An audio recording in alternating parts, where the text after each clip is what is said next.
बिस्मिल्लाहिर्रहमानिर्रहीम। मुअज़्ज़ज़ नाज़रीन, मैं हकीम मोहम्मद रमज़ान सदीकी अपने चैनल दारुश्शिफ़ा के साथ हाज़िर खिदमत हूँ।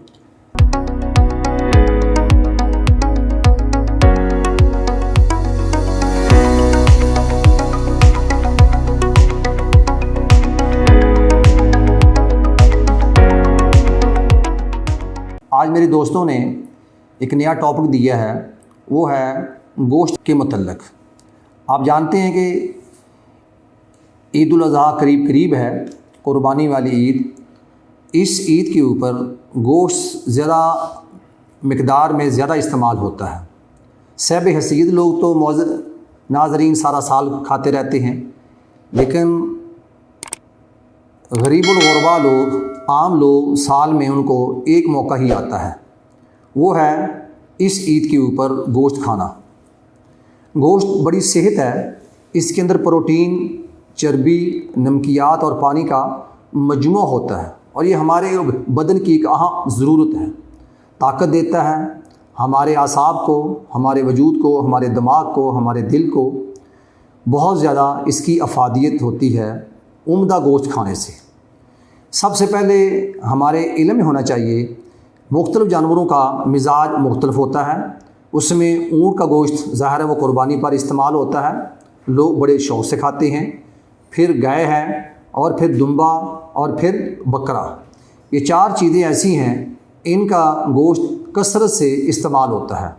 हर आदमी की अपनी अपनी पसंद होती है, लेकिन मुअज़्ज़ज़ नाज़रीन, मैं चाहूँगा कि ऊँट के मुतल्लिक़, गाय के मुतल्लिक़, बकरी के मुतल्लिक़, भेड़ और दुम्बे के मुतल्लिक़ पहले बता दिया जाए कि इनके गोश्त में कितनी अफादियत है, ताकि आपको बखूबी अंदाज़ा हो जाए और फिर उसी हिसाब से गोश्त खाया जाए। तो सबसे पहले मैं नाज़रीन ऊँट के मुतल्लिक़ बात करूँगा। बहुत सारे इलाक़ों के अंदर, बलूचिस्तान के अंदर और सूबा सरहद के अंदर या हमारे पंजाब के अंदर भी लोग ऊँट को कुर्बानी के तौर पर ज़िबा करते हैं और बड़े शौक़ के साथ गोश्त खाते हैं। ऊँटनी का जो दूध है, इसकी एक अलग अफादियत है, वो इंशाल्लाह फिर कभी दूध के ऊपर बात होगी। आज चूँकि सिर्फ गोश्त के ऊपर बात है, तो ऊँट का जो गोश्त होता है, ये पट्ठों को ताकत देने के लिए, हेपेटाइटिस को ख़त्म करने के लिए और पेशाब की जलन को दूर करने के लिए, और कुछ बुखार ज़िद्दी अक़साम के होते हैं, जान हमारी छोड़ते नहीं हैं। अगर ऊँट का गोश्त खाया जाए शोरबे वाला, तो ये बहुत ही मुफीद है इन अमराज के अंदर। इसके बाद नाज़रीन मैं बताता हूँ गाय के मुतल्लिक़। गाय के मुतल्लिक़ बहुत सारी कहावतें हैं। एक कहावत तो ये भी है कि इसके दूध के अंदर शफा है और इसके गोश्त के अंदर बीमारी है। हालांकि ऐसा नहीं है।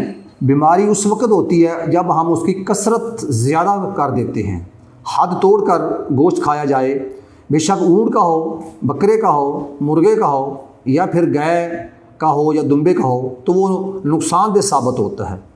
लेकिन गाय का गोश्त ज़्यादा जल्दी हज़म नहीं होता, हालांकि इसमें ताकत बहुत ज़्यादा होती है। ये ज़ाहिर है कि बछड़ा जब भागता है तो उसकी ताकत का अंदाज़ा हो जाता है। इसी तरह उसका अगर ज़्यादा खाया जाए तो वो नुकसानदेह भी साबित हो सकता है। अगर एक मिक़दार के अंदर इस्तेमाल करें तो हमारे आसाब को ताकत देता है, बहादुरी पैदा करता है और हमारे वजूद की बहुत सारी जो कमियां हैं वो ठीक हो जाती हैं।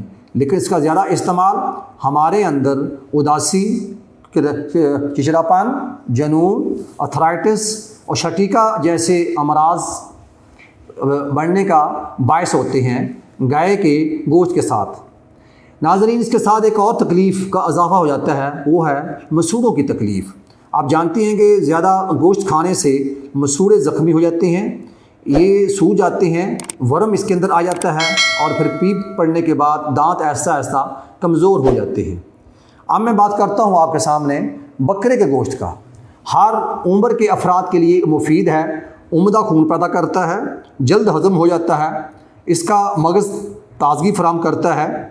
और जवान बकरे का गोश्त बड़ी उम्र की बनिस्बत ज़्यादा बेहतर होता है और ये आम तौर पर मरीज़ों के लिए बहुत मुफीद तस्वर होता है। پتلے شوربے کے اندر بکرے کا گوشت بہت زیادہ مؤثر ثابت ہوتا ہے۔ اب میں بات کرتا ہوں بھیڑ کے گوشت کے متعلق۔ اس کا گوشت گاڑھا خون پیدا کرتا ہے۔ بھیڑ کے گوشت کے اندر وافر چربی ہوتی ہے اور کمزور معدے والے افراد کو ہضم نہیں ہوتا، مقوی اعضائے ارئیسہ اور بدن کو موٹا کرتا ہے۔ اس کے علاوہ ناظرین، آخر کے اوپر دمبے کا جو گوشت ہوتا ہے، اس کا جو مزاج ہے وہ گرم اور خشک ہوتا ہے۔ اس میں غذائیت وافر مقدار میں ہوتی ہے اور جسامت کو یہ خوبصورت کرتا ہے۔ اعضائے رئیسہ دل، دماغ اور جگر اور اعصاب کو طاقت دیتا ہے۔ اس کی چربی پٹھوں کو یعنی پٹھوں کی سختی کو دور کر کے انہیں نرم کرتی ہے، تو جسم کے اندر جو ورم ہوتے ہیں ان کو تحلیل کرتی ہے۔ تو جوڑوں کے امراض کے اندر جو لوگ مبتلا ہیں، یعنی نکرس کے اندر یا پھر ارتھرائٹس کے جتنے امراض ہیں، جوڑوں کا اکڑ جانا، اس میں پین ہونا، سختی ہونا، ایسے افراد کے لیے قربانی کے موقع کے اوپر دمبے کا جو گوشت ہے وہ بہت بڑی نعمت ہے، وہ اس سے استفادہ کر سکتے ہیں۔ ناظرین، ایک بات بہت اہم ہے ان افراد کے لیے جو ارتھرائٹس کے امراض کے اندر ہیں، دل کے امراض کے اندر ہیں۔ گوشت کھانے میں ایک چیز کا بہت زیادہ خیال رکھنا ضروری ہے۔ میں یہ تنبیہاً بات کر رہا ہوں کہ یہ خطرناک بھی ہو سکتی ہے۔ حالانکہ گوشت ہمارے اعصاب کے لیے، جسم کے لیے ایک عمدہ خوراک ہے، لیکن وہ افراد جو امراض قلب، امراض گردہ و جگر، امراض مثانہ، یورک ایسڈ، کیلسٹرول، جوڑوں کا درد اور ذہنی امراض کا شکار ہوتے ہیں، ان کے لیے گوشت کھانا ہلاکت کا باعث بھی ہو سکتا ہے۔ معزز ناظرین، گوشت پکائیں اور اس کو پکا کر کھائیں، گلائیں نہیں، بلکہ صحت مند گوشت وہ ہوتا ہے جو اچھا پکا ہوا ہو۔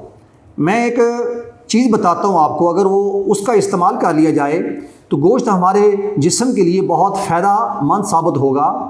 اس کو پکاتے وقت جو ہنڈیا میں جب گوشت ڈالتے ہیں تو اس میں لہسن، پیاز، کالی مرچ، زیرہ سیاہ اور سفید، بڑی الائچی، یہ ضرور استعمال کریں۔ اگر یہ چیزیں آپ ڈالیں گے اور پھر وہ نقصان دہ ثابت نہیں ہوگا۔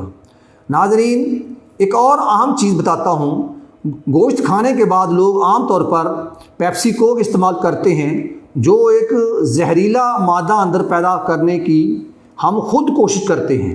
ہمارا معدہ اس سے ڈسٹرب ہوتا ہے، لیور ہمارا نقصان میں آتا ہے، جوڑوں کے امراض پیدا ہوتے ہیں۔ اس لیے کبھی بھی گوشت کے ساتھ، چاہے وہ قربانی کا ہو چاہے عام حالات میں ہو، پیپسی اور کوک سے احتیاط ضرور کریں۔ میں آج آپ کو ایک کہوہ بتاتا ہوں، اگر آپ اس کا استعمال رکھیں تو انشاءاللہ گوشت نقصان دہ ثابت نہیں ہوگا۔